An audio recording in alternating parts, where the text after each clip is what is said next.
Greetings and welcome to In Broad Daylight podcast with Lindy and Ashley. Hi, Ashley. Hi, welcome. I'm excited. Our first podcast. Our very first podcast. So, why don't you tell me and everybody else why we're doing this podcast? Okay.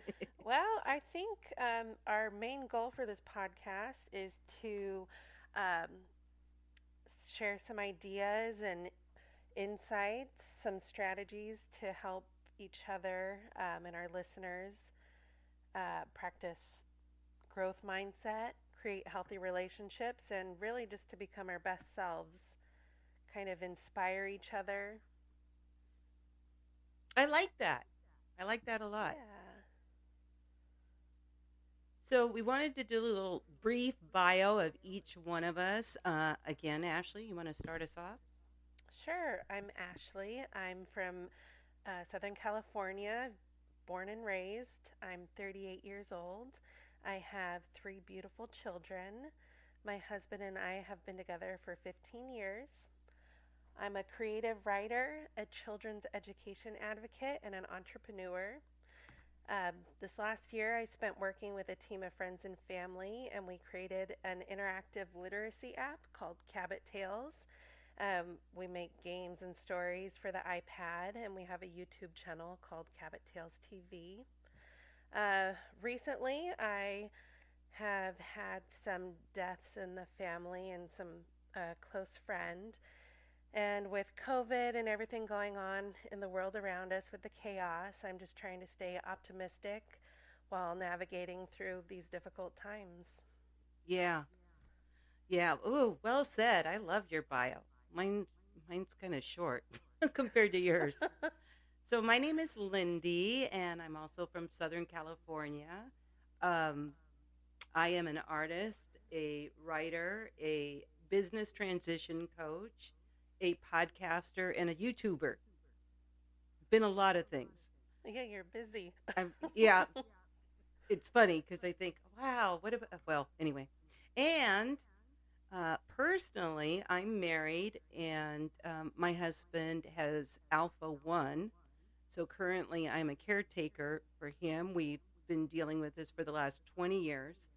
The last couple of years, his his lungs have really deteriorated. So we're looking at lung transplant at USC. Last year, he had a lung valve procedure done that was supposed to help. It did not help at all. So this is Wow. what we're looking at. In fact, we got a meeting next week with USC for the transplant. Um, so that takes a lot of my time. What do I do for myself to keep myself more positive? I walk my dog, who is my best friend. I play with my grandkids. I'm a Mima, and I journal and I yoga.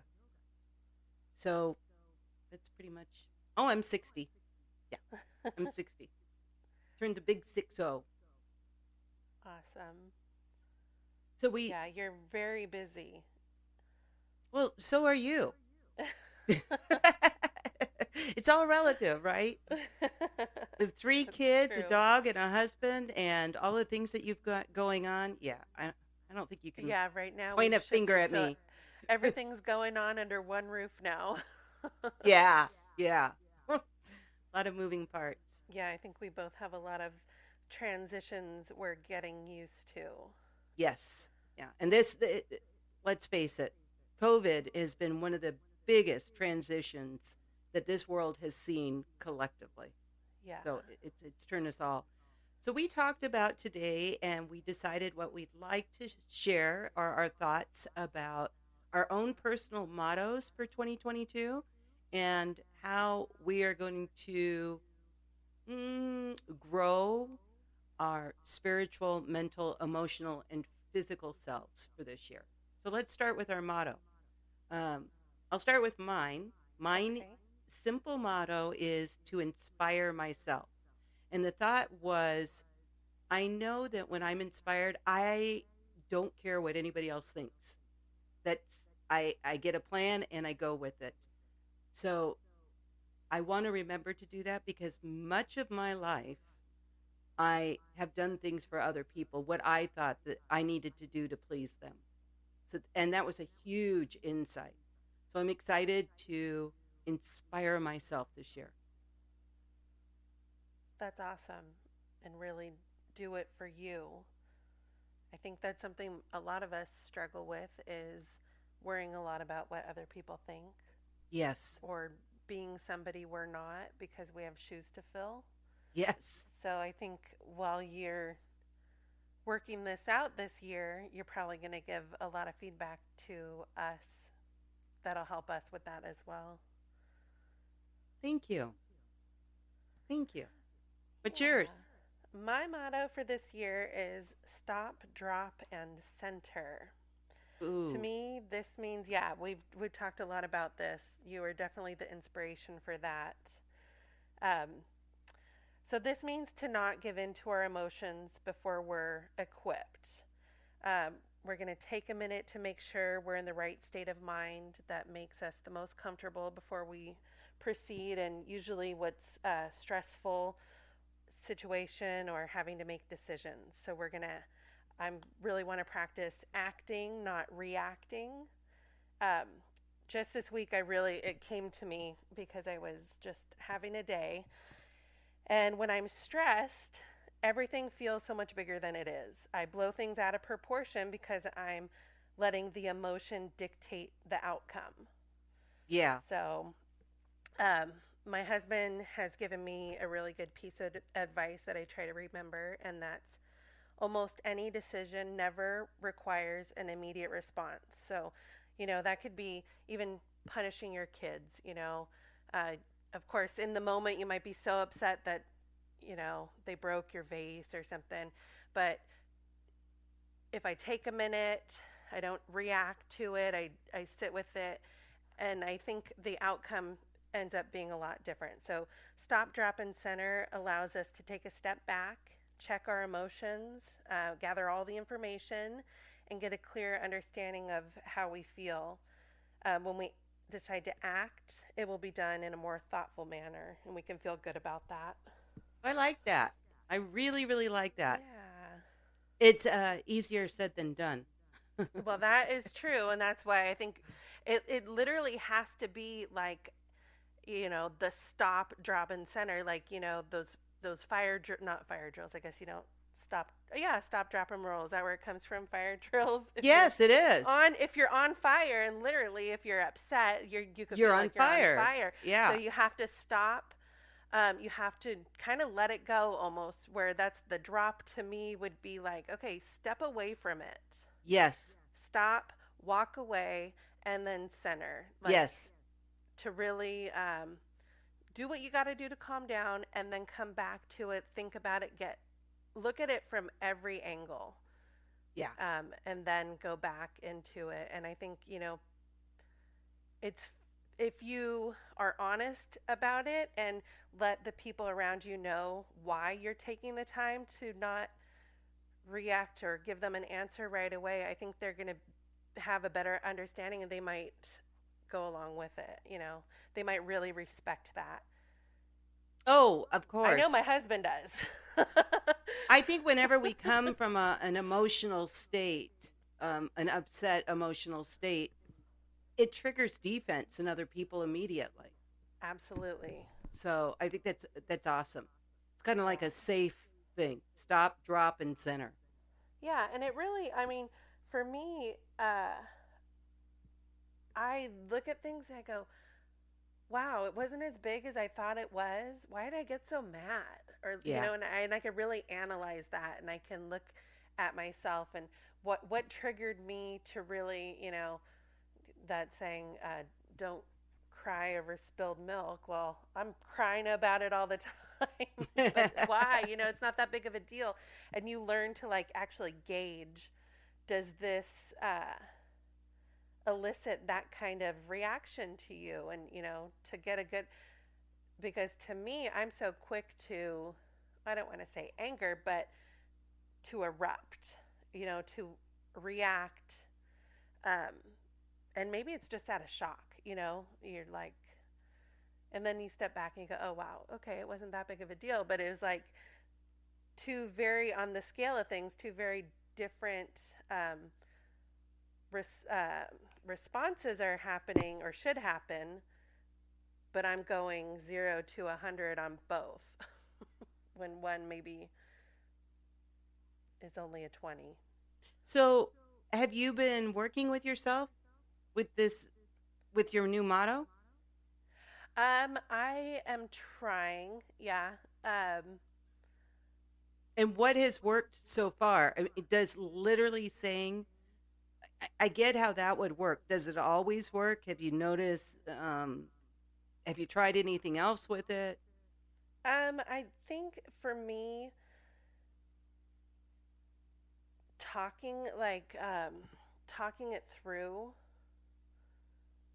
Yeah. with someone, um, and having like my husband's great, um, and he'll ask me questions. We ask each other questions like, "Why do you think you responded that way?" Or uh, "Why did you get so angry?" Or so I'm still working a lot on the beforehand.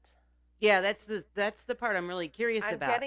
I'm getting better at looking back at what happened and talking about it. And so with that, especially for my husband and I, our communication's getting so much better because we're talking and communicating like, I reacted that way because this is how I felt when you said that. And maybe next time, if you could just say it in a less judgmental manner or whatever, just communicating and being honest with each other, we've grown a lot. So, Um, well, with the stress stuff, it's more like he's saying, it doesn't need a response right now, Um, but what I'm asking is in that moment, so with all this, with the conversation that you guys are having, does that help you now not react? Because it's that react point I'm really curious about. How do you get yourself to stop and take a moment? so for me right now, the biggest thing that I've done is putting myself in the other person's shoes. So, how do you do that in the moment? Like something happens and you're really ticked off, and you say, okay, now wait, I'm going to put myself in the other person's shoes. You know what I'm Um, saying? yeah.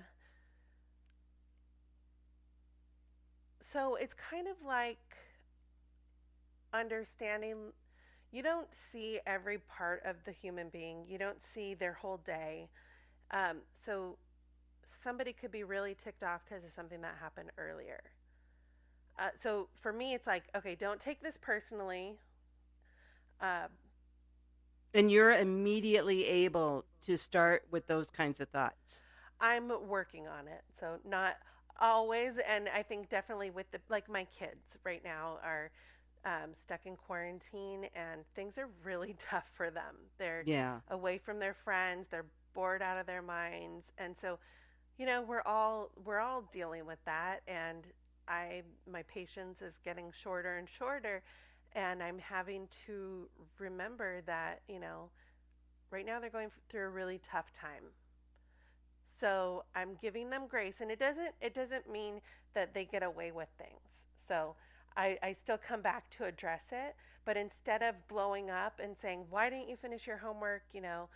Um, I'm gonna walk away, collect myself, put myself in their shoes, where it's like, well, my one son, he's got his friends online, so he had the chance to play with his friends, and it's like, okay, that's why he made that choice. Because playing with his friends right now, instead of doing homework, like that was important to him. Mm-hmm.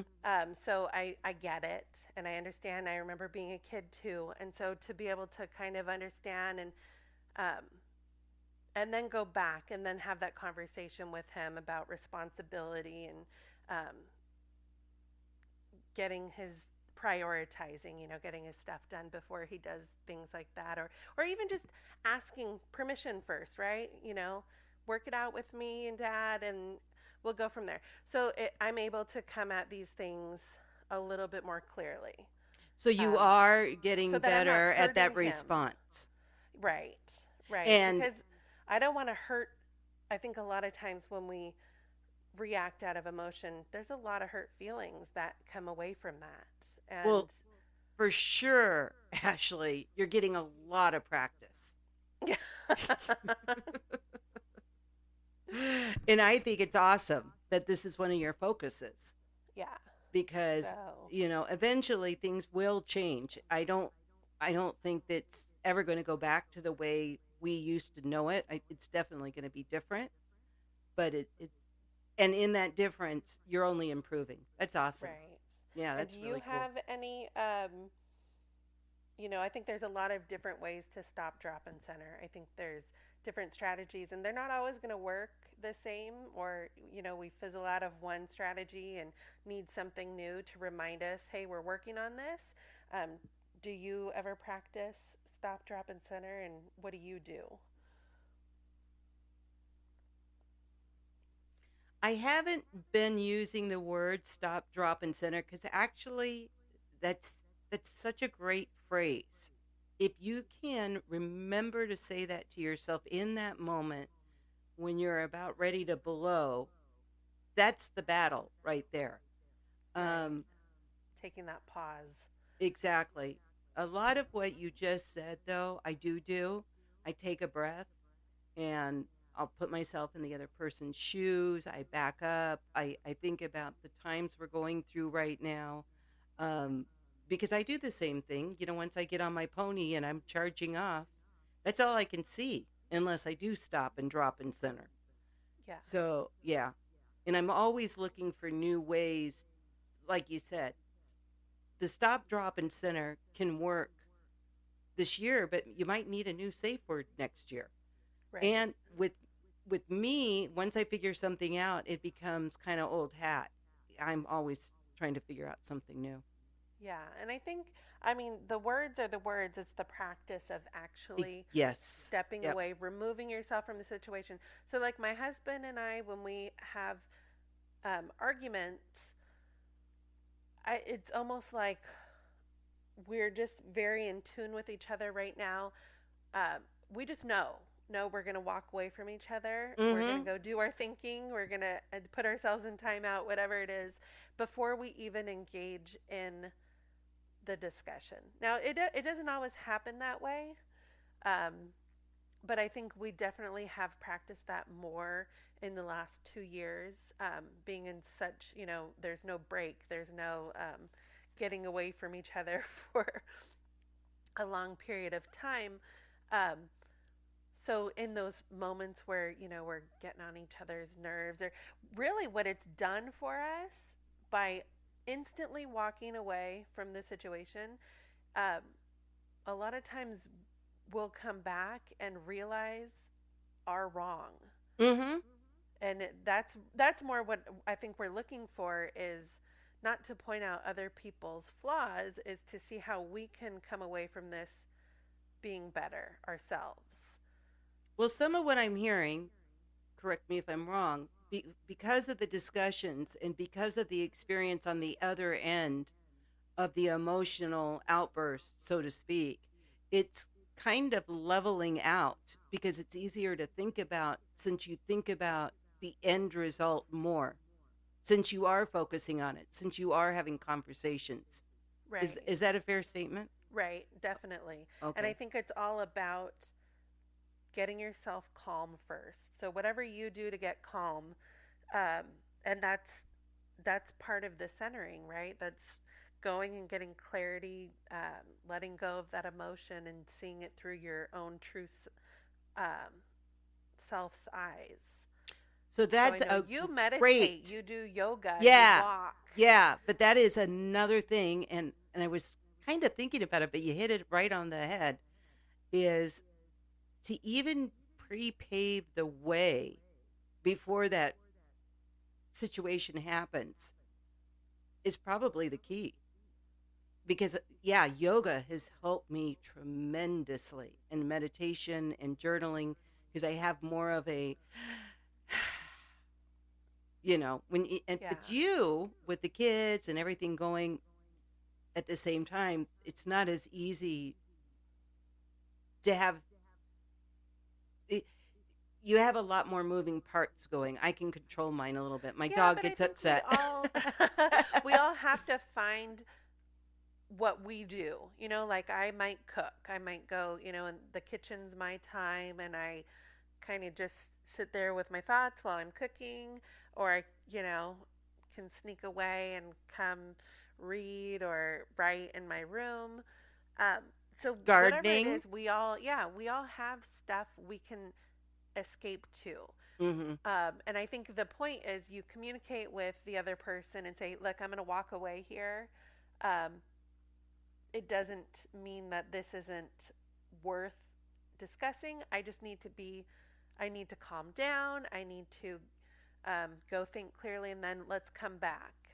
When we're both ready, let's come back. And I think as long as that's communicated before and you go and you do something, you actually do give it your attention. Don't walk away hoping it's going to be swept under the rug. But I that's mean, the thing. You come back to that quicker if you pre-pave the way and you start your day more in a zen state of mind, oh for yeah, lack of better eventually you'll words. get to the point where just pausing for a minute, taking a deep breath is going to be enough. You won't even have to walk away. You're going to Right, just go, okay, let me see where this is on the scale of things right. and then act. But if you, Definitely. But that's going to come with a lot of practice. right, right. And if you start your day where you're relaxed and you're ready to take on the day, it's a Yeah. different mindset than if you're scrambling around and trying to get your stuff together and getting on the Zoom calls and dealing with the kids. Like, you take some time wherever you can, and because then when you come to that place, it's so uncomfortable you don't want to be there. Definitely. It's not a state of norm, where I think a lot of times, I know a lot for me in my past lives, that was a state of mind. I was Yeah. always in a hurry. People would not talk to me because I was perceived as somebody that was so busy, that I didn't have time for them. Frantic, always. Yeah. Frantic, yeah. Yeah. And it's like a lit fuse, Yes, um, or that which event is going to be the straw that right. breaks the camel's back. So it is hard, especially if that's the way people are perceiving you, and you're showing that the way you carry yourself. It can be very intimidating. And right, I put them on defense. So Yeah. any kind of interaction I'm going to have with them, it's not at their best and it's not at my best. Right. So they're already coming to you in defense mode. Exactly. Or I think that's sometimes how I appear to, maybe not everybody, but definitely like my family sometimes. If I everybody knows when I'm stressed out. Yeah. And that's not really fair. That's not really setting up an atmosphere where we're succeeding. Well, that comes to another conversation that we've been having lately. I just have to mention, it's really hard when you're in a mood not to share that with everybody, Right. but it isn't fair.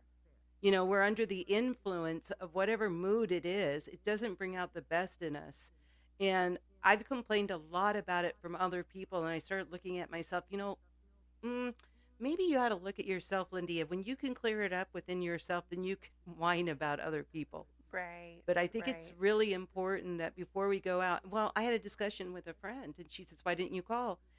And I said, I wasn't in a great space and I didn't want to share that space with you. I'll Yeah. check in. I'll let you know. I'll text you. I'm okay. Everything's okay. But, I just don't want to play right now. And Right. I think that's okay. I think that when we can, we should take that time to take care of ourselves. For me, if I get in a conversation and I'm not in a great place, so now I've said now I feel guilty Right. afterwards. So it's being considerate of the other person's time and space, Also of your because you own. don't, yeah, but you don't want somebody to, you know, ev- everybody wants to be nice, and don't worry, you can tell me, and now that you're sharing that burden with them, and it can change their day too. Yeah. Um, I do really love that under the influence of, whatever's happening. That's so true. Yes. It's such a good analogy. Yes. Yeah. So you have to ask yourself, and that could be like part of the stop, drop, and set. Like, are you under the influence right now? Or what are you under the influence of? Is it happiness? Is it anger? Um, and that's the way to gauge your emotions. And maybe even if throughout your day you checked yourself, right? When you wake up in the morning, okay, where am I at today? Or like Yeah. waking up, what state of mind am I in? And then check yourself and see, is it getting better? Is it getting worse? What's triggering that? And also, because then you're aware of how you're responding. If my day's starting to go downhill, that means every interaction I have is being caused because I'm under the influence of, the stress or the anger or whatever I'm hanging on to. Right. Right. And the reason I said ourselves too, like we're in that space, we don't have to share our bad selves with other people. Like we need to Right. take care of ourselves. We need to protect ourselves. We need to, like, if we're in a bad space, okay, what can I do to get myself in a better space? Yeah. At the school that I was working at, in the class, we had all the kids had their little meters, and they had the little arrow, and it pointed to, red, orange, yellow, and blue. So blue's neutral, green's like they're feeling good. Um, and then to red, and so they could on their desks set their gauge to where they are, so where they are, and they're being honest with themselves where they are. Oh, And that's it kind wonderful. of makes it, we used to say, everybody should walk around with these, because it really, if I know that that student's having a really bad day, he's upset, I know how to approach him, Yes. Yeah, that's awesome. and and I can kind of meet him, and not even just try to get him out of it, but maybe you go in helping him understand it more so he can get himself out. Or, maybe he doesn't want to be approached. Maybe you know that about the person. If you knew I'm in a bad mood and you know me and oh, well, when she's like that, she likes to be left alone. So I'm going to give her the space. Yeah, I think that's something that we could use. That's Back in the 70s, we had these signs and you would flip them and it would say yes, no, or it'd have a happy face or yeah. whatever. I think that that would be a great thing to reincorporate. Let's do It's it. honest, and it's about communication. Yes. And Yes. that's all, and it's kind of actually loops into what your motto was about inspiring yourself and not doing things for other people, or so be honest with yourself and communicate that with, this is who I am today, this is what I'm feeling, and I'm Yes. doing this for me. This is, if and it's all about that. Communication really is under It's I key. mean, It's it key. really is. It's like one of those cliches. Oh yeah, sure, communication saved your marriage. Well, no, really, if it's being used right, it really can. It could save friendships, it could save jobs. Oh, no. Communication is everything. That's how we Yeah. collaborate. That's how we work together. But That's how people we are network. so afraid to be honest and Yes. say, "Hey, I'm having a bad day. I just don't want to talk to you." You know? I know. Don't smile at me, or I whatever it know. is. Um, Oh, wow. yeah. Look at the time. So we didn't get to how we're going to improve physically, mentally, spiritually, and emotionally. That will be our next podcast. If you like what you heard today, tune in. Definitely. Definitely tune in, listen up. Um, this is going to help people find themselves in their own journey, take away some good things that they can apply to their lives. And All right. Well, that's thanks for great. tuning in to In Broad Daylight, and we'll see you next time. Sounds great. Thanks, All Ashley. right. Woohoo. Take care.